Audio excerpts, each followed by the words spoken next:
Hi there, it's Dave again with a quick intro to the second part of my presentation on how friction creates galaxy spirals. Thanks for showing your interest. My goal here is, by using astronomical images, references to analogies and everyday objects, and appeals to verifiable scientific concepts, explain how spiral galaxies work. I want to enhance our wonder by showing that these galaxies are star factories, an exercise in buoyancy, thermal engines, and chaotic dynamic systems, all at the same time. I also have a second message. If we want to divorce ourselves from astrology, then we must stop replacing old unicorns with new ones to cover for poor assumptions. In Part A, I dealt with the false assumption of the irrelevance of entropy and the laws of thermodynamics. In this video, I tackle the neglect of Newton's laws of friction and the Navier-Stokes equations. Without friction, we can't have spiral galaxies, nebula, star formation, turbulence, fluid mechanics, magnetohydrodynamics, or pretty much anything else, no matter how many times we use the word shock or ram pressure.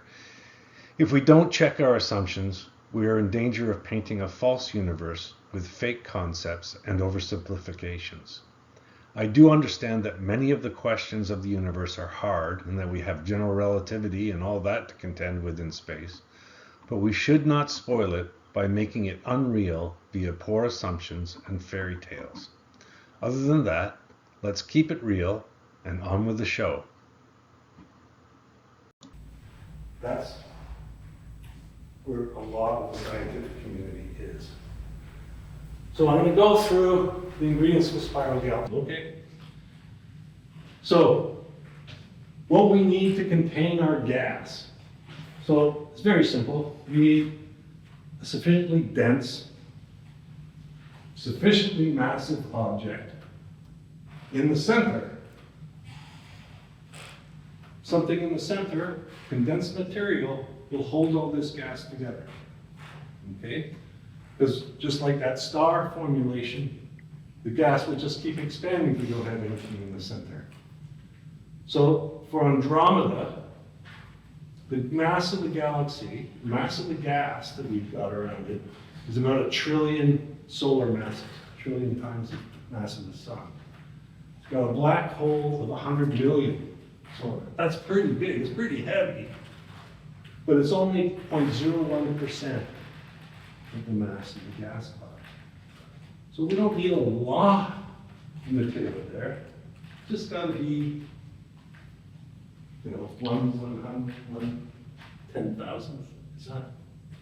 Yeah, of the mass. We'll do. So we've got,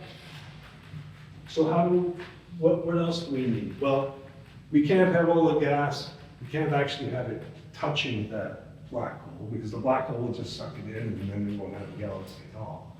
So we have to have something to balance the gravity of the black hole. And this goes back to another Newton experiment. And it has to do with a cannon that you put up on a mountain. And it has to do with that model where things are colliding with one another. Well, if you shoot the cannon and you don't give it enough velocity, you'll sort of miss outer space and you'll collide with the Earth, and your cannonball will become part of the Earth. If I shoot it too fast, it'll have the escape velocity of the mass of the Earth and it'll go off into outer space. But in between those, I can shoot it with enough speed so that it has this circular orbit due to angular momentum. And whatever it is that I shot out of the cannon can then orbit the Earth, but it's not too dense. So how does this come about? Well, you really don't know how it comes about. It can actually come about in various ways, but essentially it involves, gas sort of moving at some speed past a black hole, and the black hole kind of captures it in an orbit, right? And that's angular momentum. And how far it orbits away from that black hole depends on how much angular momentum it has. If you look at a large mass, you can see that, okay, this close part of the cloud that'll come closest will have more angular momentum than this green dot over here. You'll start circling the black hole, and you'll end up with a cloud going around in a circle. The other way the cloud can be captured is it can be stolen from another galaxy that might have less angular momentum, or might have less mass, and it actually steals it. And that happens really what happens when they collide. But then we get a little bit stuck, because some of that gas is going to be orbiting in a circle, some of it's going to be orbiting in ellipses, and then be orbiting at different distances, and some of them are going to be orbiting out of the plane of other gas molecules, if you will. So we get a little bit stuck, and we need another force. And here we go. I need another force to organize this going around and around. And here's where I introduce friction to this whole thing. But before I do that, I'm going to suggest to you that the gas cloud forms not a sphere, like I showed you in that Newton model, but a torus. What's a torus? It's just a donut shape. It's a sphere with a hole in the middle. And topologically, a coffee mug, since it has handles and a hole in the middle, is a kind of torus.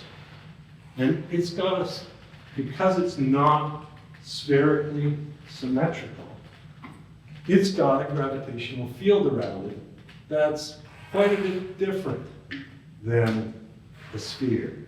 Again, if I'm right in the middle of a torus, I don't have any radial gravity because there's equal amounts of gas all around me. But as soon as I move away from the center, then this side of the cloud is going to give me some gravity. It's actually going to pull me out from the center. On this side, the torus is going to pull me in. So I get this gravity that kind of is positive because it's pulling me out from the center. And then in the torus, it switches from gravity that's pulling me in out here. Looking at the other angle, you get a gravity in this direction that's always pulling into the plane of the torus. Except out here, it's a little bit spherical. So that is completely different from Newton's shell theory. But I think a lot of astronomers, not all of them, but a lot of them are applying Newton's shell theory to a torus. And it doesn't hold, which says that the gas molecule in the middle doesn't feel anything from what's outside. Well, in a torus it does. This will be important later. So what I want to do is, remember that myth that gas molecules are far apart, that feel van der Waals forces? Well, the fact is, those van der Waals forces get very strong when the gas molecules are close together. Without these forces, right? Well, without collisions, we get something like the solar system. We've got our planets orbiting in a circular orbit. They never collide. They're always far apart from each other in our one model apply. And if you know something about an idea that came out was, why don't we take all of our garbage, our nuclear waste in our reactor, and let it go into the sun. Why don't you just put it on a rocket and put it into the sun? It's not a bad idea, but there's a problem with it. As soon as we got a rocket off the Earth, I think this is the Earth right here, as soon as we got a rocket off the Earth, out of orbit, it's still got angular momentum going around the sun. So in order to actually fall into the sun, you'd have to put a lot of rocket fuel and point the rocket opposite to the angle of revolution, and in order for it to hit the sun. It's actually very impractical. It's very hard to hit the sun. The planets have been trying for ages. They just can't hit it. We keep missing every time we go around, right? So what I need is something, if I wanted the planet to get closer to the sun, I have to put a force that slows it down. That's where friction comes in. Those van der Waals forces, although we're ignoring them, and you can ignore them for the planets, we'd have very little force in between them. They will make themselves jiggle by gravity. But in order to make those important, we have to look at when those little balls and the random walk, when they actually collide. Okay? So that model is all about the collisions. Real gases always collide. Even if they're sparse, they might collide less. But when they collide, these van der Waals forces act on those particles and make them a real gas. An ideal gas does not exist. It's always a real gas. And the argument that the molecules are far apart doesn't hold to say it's an ideal gas. Because as long as there's collisions, those forces will be important, and that creates friction. When those molecules collide, something funny happens. Even if the atoms are neutral, you'll see the electrons in some of the collisions might be perchance on one side of one of the atoms when they collide. And that will induce the electrons on the other atom to move to the other side. And now we've got positive next to negative, next to positive, next to negative, and we've got, hey, we've got electrical attraction between the two. The molecules actually come together. They're actually sticky to some point. Now, you need enough temperature, and some of the collisions won't work this way, but when these atoms stick together like that, their momentum, they can't, when they're stuck together, the momentum is averaged, right? Now, for neutral atoms, what generally happens is it only comes together for a little bit of time, and then temperature splits them apart. It's only a temporary stickiness, if you will. In other cases, the stickiness can be more important. In fact, you can form molecules if they get slammed together, right? I'll zip through the rest. So essentially, there's a little bit of love attraction when the molecules attach, giving them like sort of velocity. If you got one molecule moving another past another one, you'll see they'll end up moving more like another. And that's the friction that we're after. And that's what causes that friction that we see, and we call it viscosity. It's the inability for one molecule to just, or it's the difficulty one molecule has for moving past one another. It's the same thing if you're trying to pull a weight on the ground. It's got friction with the earth, and force doesn't equal mass equals acceleration, because you have to keep applying force as you drag it along the floor. It doesn't ever let go. The other thing to note is that it creates heat, and there's a whole bunch of formulas that describe this. I'll skip this.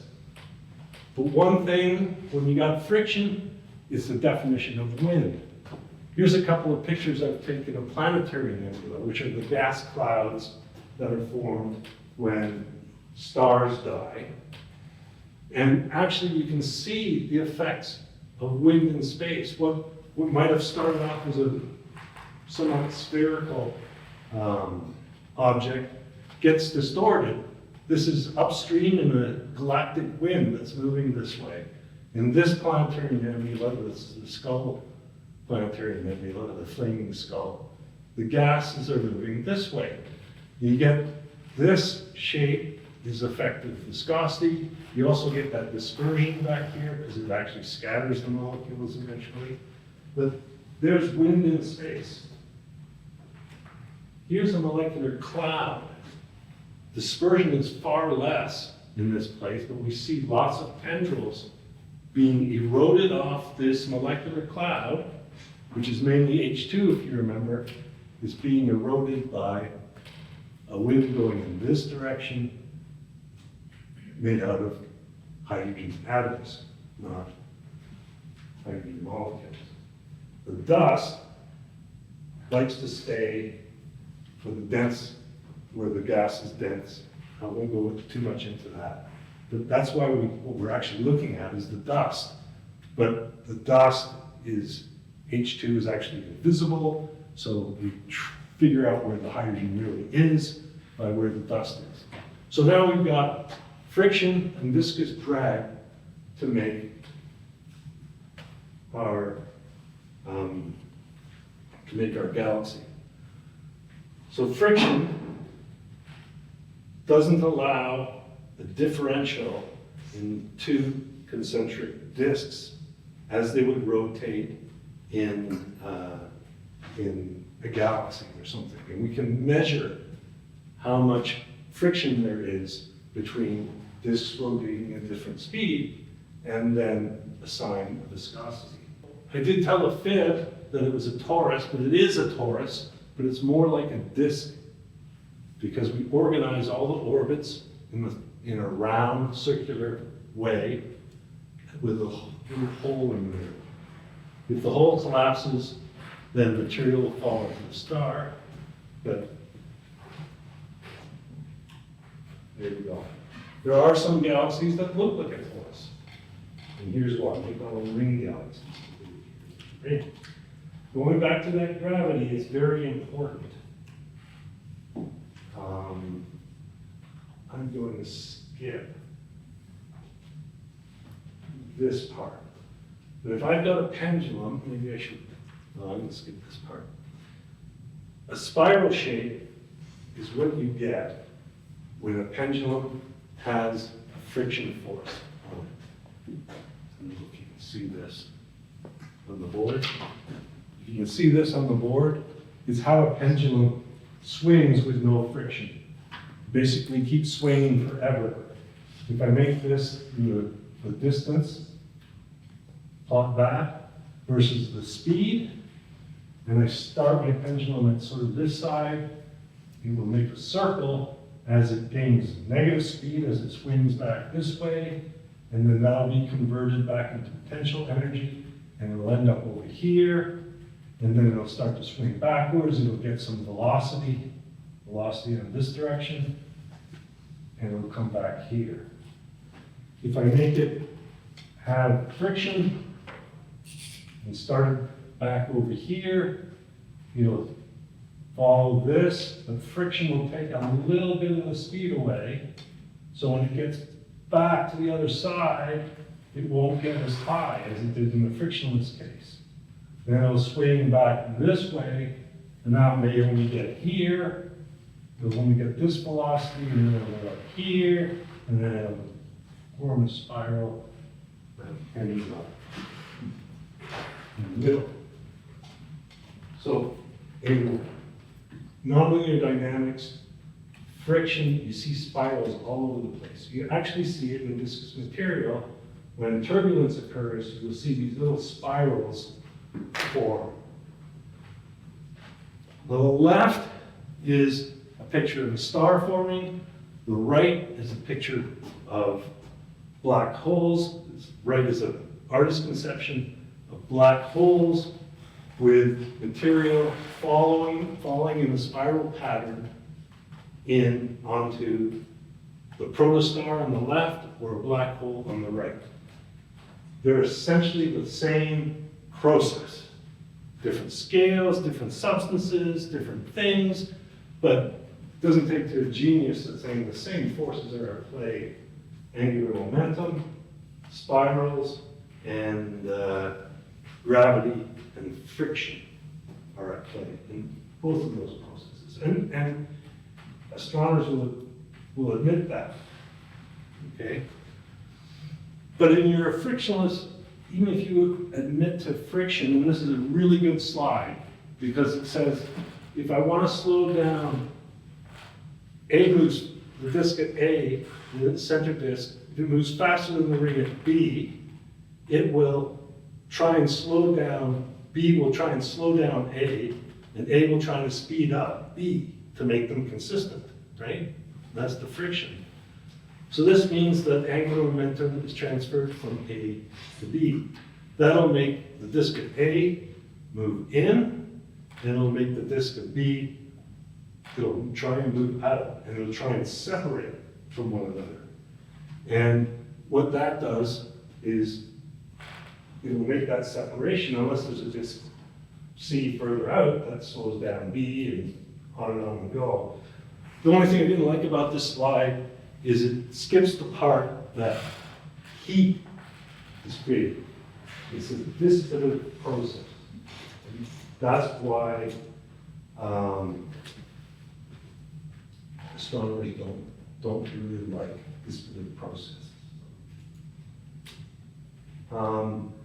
If I put some oil, you can see that a spiral sort of stress will happen in those rotating disks.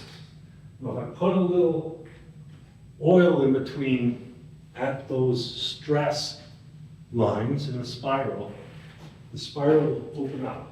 And we see this in nature.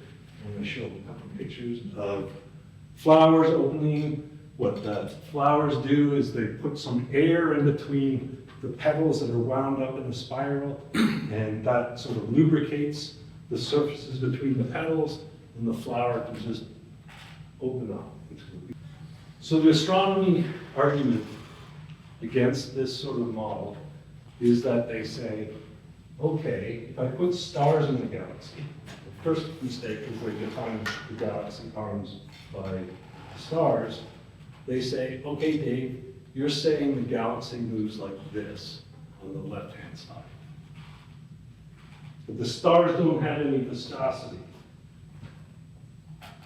And I agree, the stars don't have any viscosity. They're stuck in a paradigm where the stars are creating the spirals. Because they say, if you just put stars in, it'll wind up. Okay? And they call this the winding problem. So what they then say, let's get this.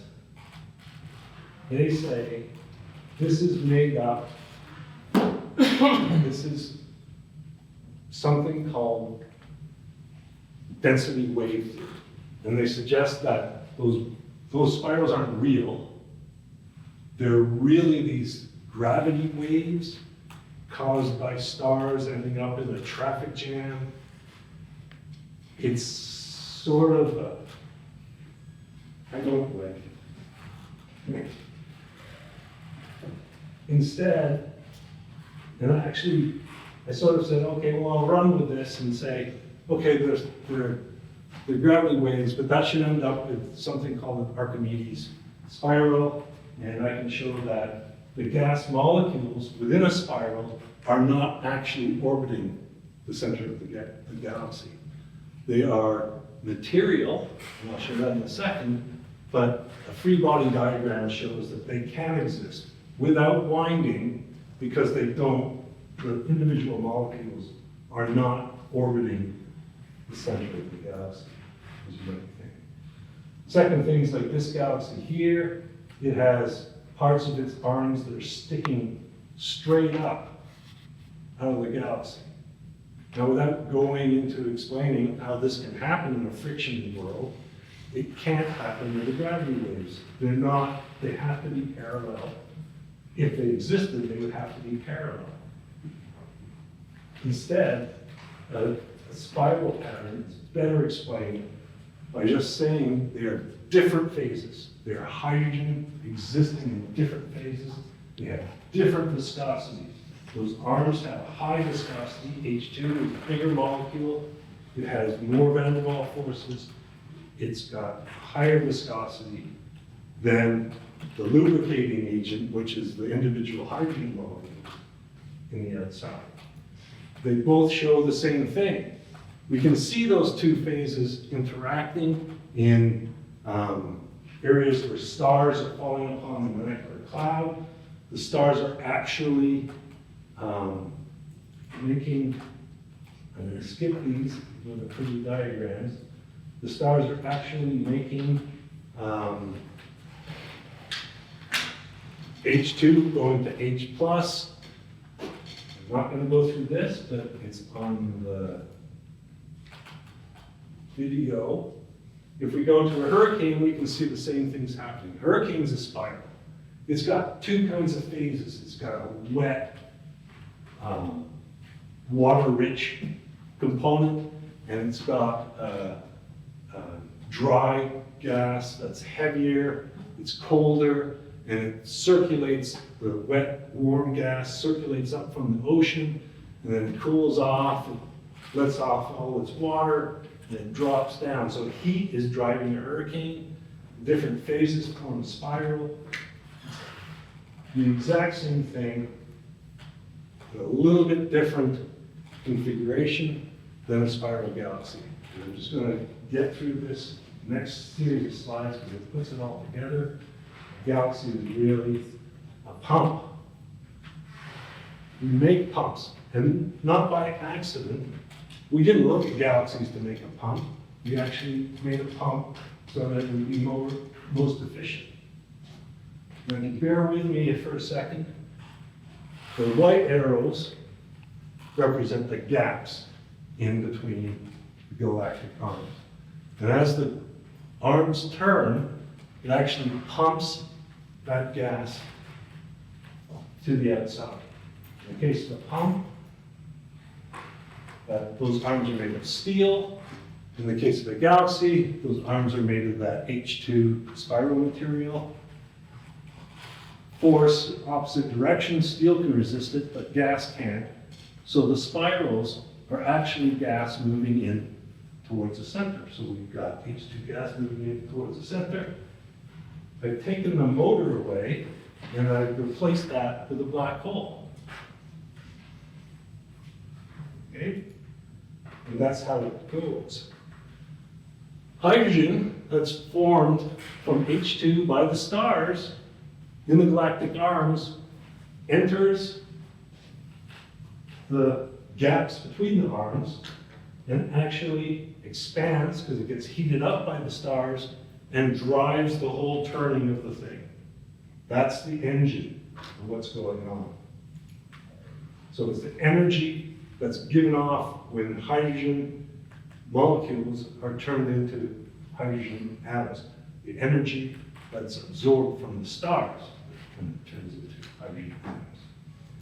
Some of the spirals aren't so well defined because the clouds can move between the stars. Here's some infrared images that focuses on the dust. And we can see the dust actually moves between the spiral arms as well as the hydrogen atoms through erosion. Because there's lots of turbulence going on, and that erodes that material. And you can actually see, these are infrared images of galaxies taken by Jacob. You can actually see how that dust and H2 is actually moving between the arms. Back to our torus arrangement, the gravity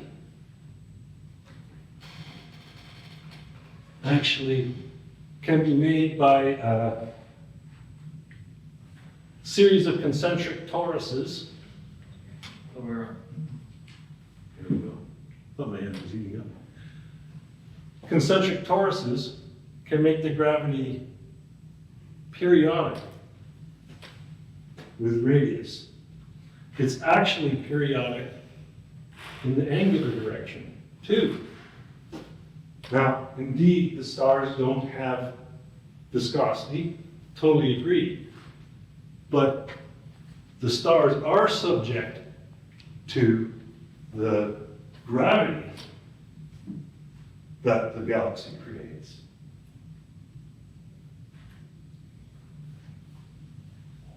And so we get this dance where the stars aren't following the spirals necessarily. They're doing their own thing according to this periodic gravity, slowing up and speeding down.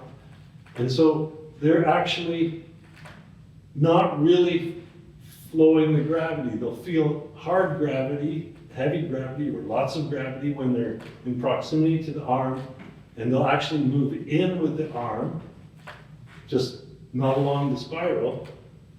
But then when they're in between, they'll feel less gravity, and then their angular momentum will take them out. So they're moving in and out, they're slowing down, moving faster, as that gravity of the spirals jiggles them around. And we can see this jiggling, and these are plots that were originally used to justify, 2 slides, originally used to justify dark matter. Because they said, well, the spiral disk is real. There's no spiral arms really, they're just gravity waves. And here's how we expect the rotation speed of the stars to vary with distance. And they said, well, here are my measurements, and they can measure the speed of material by something called redshift. The stars last out to here for this galaxy, and from Andromeda they last out to here. But beyond that, we can actually, there's hydrogen atoms which they can identify. They can see in infrared, but they can't see hydrogen molecules. You have to trust me on that. I'll get into it, but we don't have time. Here is the actual speed. Well, that's totally consistent with this kind of gravity field. So what it means is I don't need dark matter to make the spiral velocities, the velocities look like this. I just need spiral gases. The second thing, which no one seems to mention, is that if you look at this, you'll see even within these error bars, which I wish they'd get rid of because there's lots of time since these graphs were made to reduce these error bars, but nonetheless, you can see there's this undulating behavior, and you can really see it in the Andromeda galaxy. You can't see it so much in here because the spirals are so tight and they're so small, but out where the spirals are big, you can see there's a lot of hydrogen gas well out. So these galaxies are really much bigger than they appear. Now I can't prove that there's no such thing as dark matter, no more than we can prove that unicorns can exist. But it kind of leads you in that direction. So here's my conclusion. Take a multidisciplinary approach because it can lead to a greater understanding of the physical processes. I'm an outsider. I'm not an astronomer. I didn't go through the standard education that an astronomer goes through. I can see blind spots.